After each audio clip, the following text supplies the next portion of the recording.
Thinking about doing a Roth conversion? Stop. Make sure you watch this video first. Now, I'm all about Roth conversions. I think they're great vehicles, but there are times when they don't make sense. According to IRS data, more than half of retirees who do Roth conversions end up paying higher taxes than they expected. Not because Roth conversions don't work, but because they were done at the wrong time, in the wrong amount, or without a full picture of how retirement taxes actually work. Now, if you've watched this channel before, you already know this. I like Roth conversions. I recommend Roth conversions. They can be one of the most powerful tools in retirement planning, but only when they're used intentionally. Because Roth conversions isn't automatically a good decision. It's a conditional decision.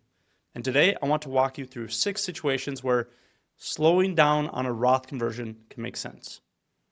Not to talk you out of them, but to make sure the ones you do actually help you. Let's start with the assumption that drives almost every Roth conversion conversation. Reason number 1, the tax rate you pay today may not be the tax rate you pay later. Roth conversions are built on one simple idea: pay tax now at a lower rate so you don't pay a higher rate later. And conceptually, that makes sense. But this is where I often slow people down, because future tax rates and your future tax rate are not the same thing. When people stop working, their highest income years are usually behind them. W-2 income goes away, payroll taxes go away, and spending often drops more than expected.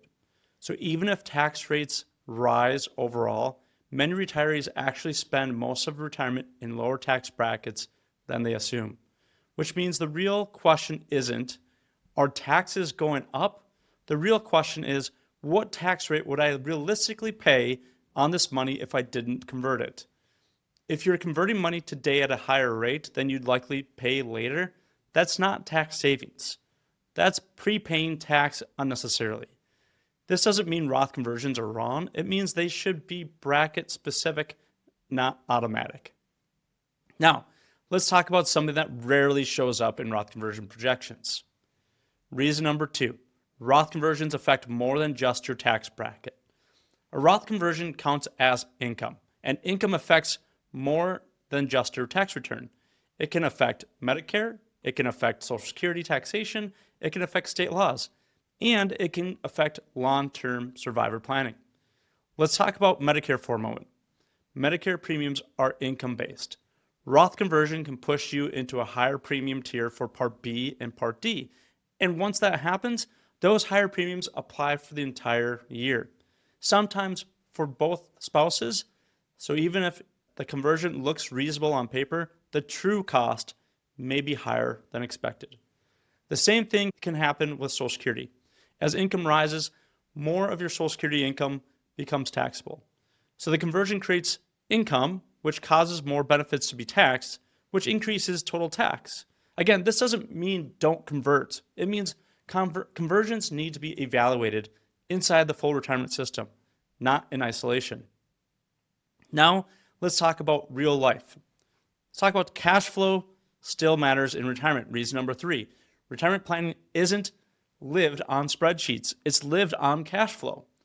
When you do a Roth conversion, you owe the tax now. And ideally, the tax is paid from money outside the IRA. That can work very well, but only if it doesn't compromise flexibility.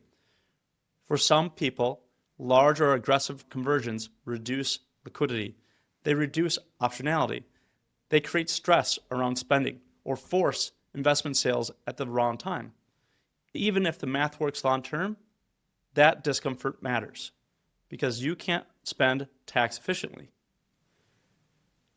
You can only spend income and available cash. A good Roth conversion should support your lifestyle, not make retirement feel tighter than it needs to be. Now let's talk about timing. Roth conversions are a long-term strategy. A Roth conversion is a long-term trade. You're paying a known tax today in exchange for potential tax savings, years or decades down the road. That can work beautifully when the time horizon is long enough. But not every dollar has that runway. If money is likely to be spent sooner, used primarily for near-term income, or partially unspent, the benefit of converting all of it may be limited. This matters even more for couples. When one spouse passes away, the survivor files as single. That can increase rates, and in some cases, Roth money becomes more valuable at that point. In other words, income and spending drop enough that the tax benefit isn't as large as expected. Now, longevity matters. Spending patterns matter, family dynamics matter, which means timing matters. So let's zoom out now.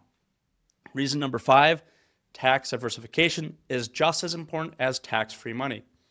A lot of Roth conversion advice focuses on one goal: get as much money into tax-free buckets as possible.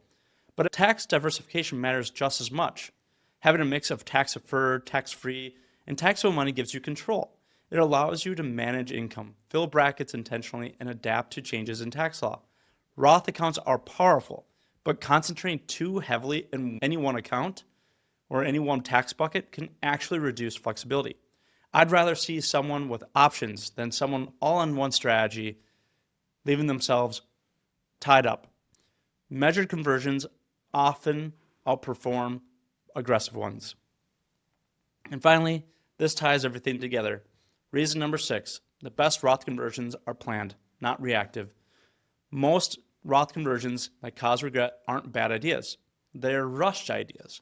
They're driven by headlines, fear of future tax changes, or pressure to do something now. The best Roth conversions are planned. They're coordinated with Social Security, with income needs, with Medicare thresholds, with long-term cash flow. Sometimes that means converting, sometimes it means waiting, and sometimes it means doing nothing for now.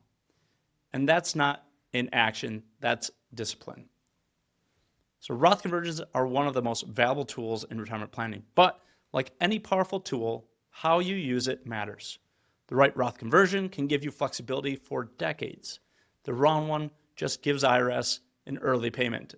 If Roth conversions are part of your plan, make sure every dollar converted has a purpose. It has a bracket, a reason, and a role in your income strategy. Now, if this helped you think more clearly about when Roth conversions make sense, make sure you're subscribed to the channel. And if someone you know is being told they should definitely be converting without this level of context, share this with them. Because the goal in retirement isn't to win a tax strategy contest. It's to live well, with clarity, confidence, and control. Thanks for watching. I'll see you in the next video.